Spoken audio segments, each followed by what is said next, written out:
Inedit nila yun. Okay? Sila ang nagsasalita nun. Inedit nila yun. Kasi, yung salita nila, sinabi nila yan sa akin nila. So, kinakot nila yung salita, pinagtugtong nila. Maaaring nila yun. Ano? Wala akong inedit?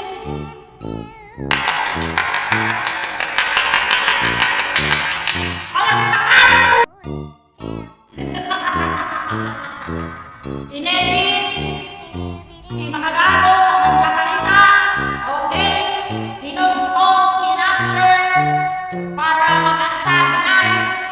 Okay.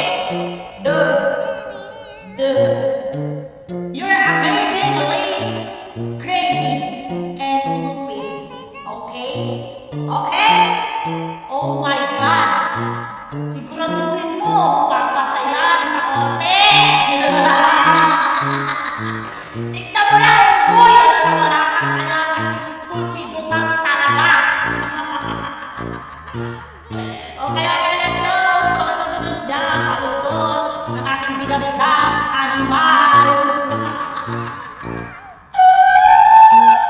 So, Ruel, ikaw na magsabi sa mga nino, ako, pagod na ako. Ayaw ko na magsalita nino, ha? So, itong parang takot Makagato na to. Ang ginagawa niya, gusto niyang i-antagonize. Word pa din! Antagonize!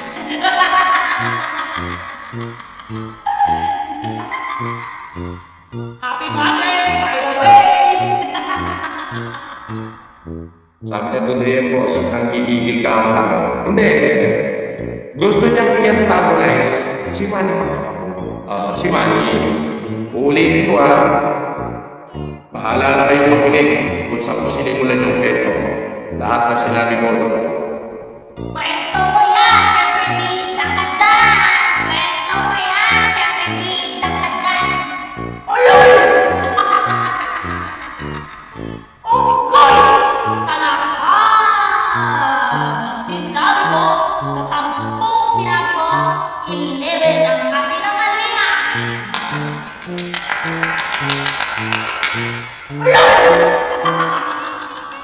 Bakit nasabi ko yun?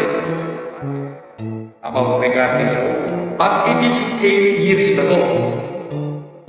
March, kung ito nakalamalit, March of 2019. April. Tapos nagkasundo. Pumunta sa akin si Bernard. Tol, areglado na. Ito pa binalik niya yung pera. Yung sabi, ibinalik niya. Sabi ko, tapos na ba? Opo, tapos na. At ang abogado gumawa niya ay yung abogado ko mismo, personal ko, dinig ko, si Atty. Lorenzo Anturas. So, pinaninindigan talaga ng ating bida-bida si Rakulo na may pupuntahan si Pacquiao sa kanya.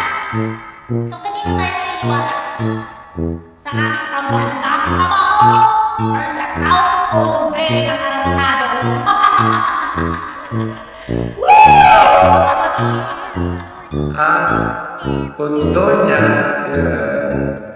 Kondonya at loyal si Aling Rene, bakit mo ang balugan? Sagot! Bakit yung natin ni Pacquiao mas masakit pa sa balugan? Sagot! Ano? Sagot! Wala pala may sagot. Bongbong. Yan ang tinatawag na malaking kabungbungan mo. Nagbabasa ka sa itsura ng tao. Di ba? Ikaw ang itsura mo at di mo ipakita. Wala nilalim ka ba? Bongbong ay kurang palis na nga yan. Sakain mo yung uso mo sagot! So, ayan yung sinasabi niya ng edit na at sila Makagato ang nagsasalita. Okay? Makinig kayo! Makinig na ako! Inedit at sila Makagato ang nagsasalita. Pero, narinig nyo ba? Sinabi na, alani-ani, gusto ka, hindi mo na ako. Siya. Suntukin ko kaya yung aso mo! Ulol! Sa kanya, tsaka wag daw yung pamilya niya itamay mo. Totoo bang may sinabi ka kay mami? Mayroong gumamit ng pangalan ni Pacquiao. Hindi ko lang matandaan sa mga live ko. Na nakalagay, Manny Pacquiao.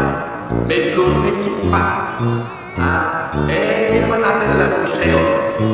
Ang nakalagay doon sa message na nilasa ko, kung ito ang nagkakamali, pinutol nila yun. Mahaba yun eh. Ang nakalagay doon sa message, sabi niya, Hoy,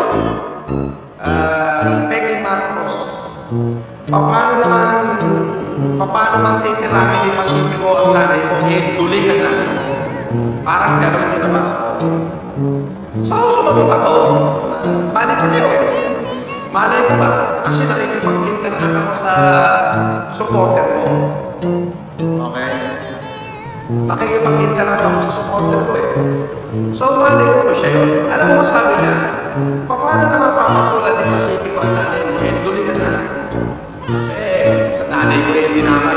Just tingin mo sa akin ang mga kante. Diba? Pero, hindi ko alam kung kailan may nangyari. Ano sabi ko? Tinutuloy ka nanay ko. Ano naman ang nanay mo? Yun! So, ito yung pangalawa niyang user. Nag-comment daw sa FB, sa YouTube niya, at may check out. Okay, tandaan nyo! Nahihirapan na si Binabidan, Mento! Itirang mo mukha mo! Tingin mo, lulusot ka dyan. Nanagkaka.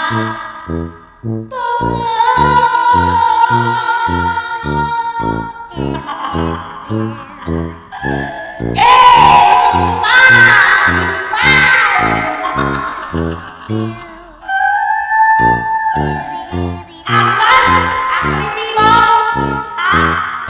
Kupal! And now death is near, so now you pray. Kayo na humusga sa lahat ng pinagsasabi ng idol nyo. Idol! See you soon! See you soon!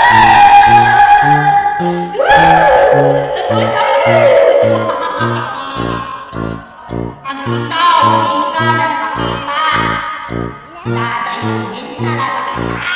Dinilalalaan. Oo! Oh, boy!